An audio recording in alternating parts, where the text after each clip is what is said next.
ফেব্রুয়ারির প্রথমার্ধে অবাধ, সুষ্ঠু ও শান্তিপূর্ণ নির্বাচনের জন্য প্রস্তুত দেশ ফের জানালেন প্রধান উপদেষ্টা অধ্যাপক doctor Mohammad Yunus. New York সফরের প্রথম দিনে যুক্তরাষ্ট্রের দক্ষিণ ও মধ্য এশিয়া বিষয়ক বিশেষ দূত সার্জিও গোরের সঙ্গে বৈঠকে এ কথা বলেন তিনি। জাতিসংঘের সাধারণ পরিষদের অধিবেশনে যোগ দিতে যুক্তরাষ্ট্রের স্থানীয় সময় 3:30টায় নিউ ইয়র্ক পৌঁছান প্রধান উপদেষ্টা doctor Mohammad Yunus. New York থেকে মারুফা রহমানের প্রতিবেদনে বিস্তারিত। জাতিসংঘের সাধারণ পরিষদের 80তম অধিবেশনে যোগ দিতে 22 সেপ্টেম্বর যুক্তরাষ্ট্রের স্থানীয় সময় 3:30টায় নিউ ইয়র্কের জন এফ কেনেডি বিমানবন্দরে পৌঁছান প্রধান উপদেষ্টা ডক্টর মোহাম্মদ ইউনূস। তাকে স্বাগত জানান বাংলাদেশের রাষ্ট্রদূত তারেক মোহাম্মদ আরিফুল ইসলাম ও জাতিসংঘে বাংলাদেশের স্থায়ী প্রতিনিধি সালাউদ্দিন নোমান। সফরের প্রথম দিনই প্রধান উপদেষ্টার সাথে সাক্ষাৎ করেন দক্ষিণ ও মধ্য এশিয়ার যুক্তরাষ্ট্রের বিশেষ দূত এবং ভারতে নিযুক্ত রাষ্ট্রদূত সার্জিও গোর।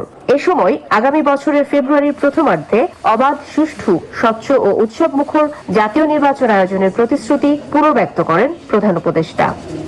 বান্ডেল থাকলে প্রতি সেনমানিতে টাকা বাঁচবে। বিকাশ সেনমানি বান্ডেল কিনে জিতুন প্রতি লেনদেনে।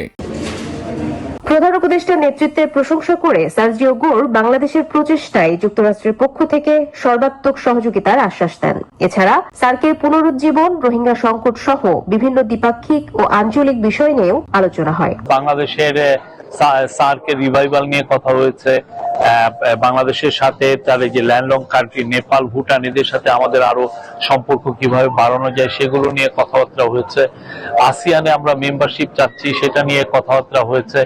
এছাড়া বাংলাদেশের সাথে উনি সরাসরি তার বস ডোনাল্ড ট্রাম্পের সাথে কথা বলবেন। 23 সেপ্টেম্বর থেকে সাধারণ পরিষদের অধিবেশনে বাংলাদেশের নেতৃত্ব দেবেন ডক্টর ইউনূস। মার্কিন প্রেসিডেন্ট ডোনাল্ড ট্রাম্পের দেয়া নৈশভোজেও অংশ নেবেন তিনি। আগামীকালকে জাতিসংঘের যে সাধারণ অধিবেশন সেখানে আনুষ্ঠানিকভাবে উনি সংযুক্ত হবেন। কালকে থেকে জাতিসংঘের এই সাধারণ অধিবেশন সংক্রান্ত বাংলাদেশের দিককার যে সমস্ত কার্যক্রম সেগুলি শুরু হবে। নিউ ইয়র্ক সময় 26 সেপ্টেম্বর দুপুর 1:30টায় জাতিসংঘ সাধারণ পরিষদে বাংলায় বক্তৃতা করবেন অন্তর্বর্তী সরকার প্রধান। এখানে ভাষণে প্রধান উপদেষ্টার কথা বলার কথা রয়েছে আগামী নির্বাচন, গণঅভ্যুত্থান পরবর্তী 1 বছরের সংস্কার এবং রোহিঙ্গা প্রত্যাবাসন ইস্যু নিয়ে।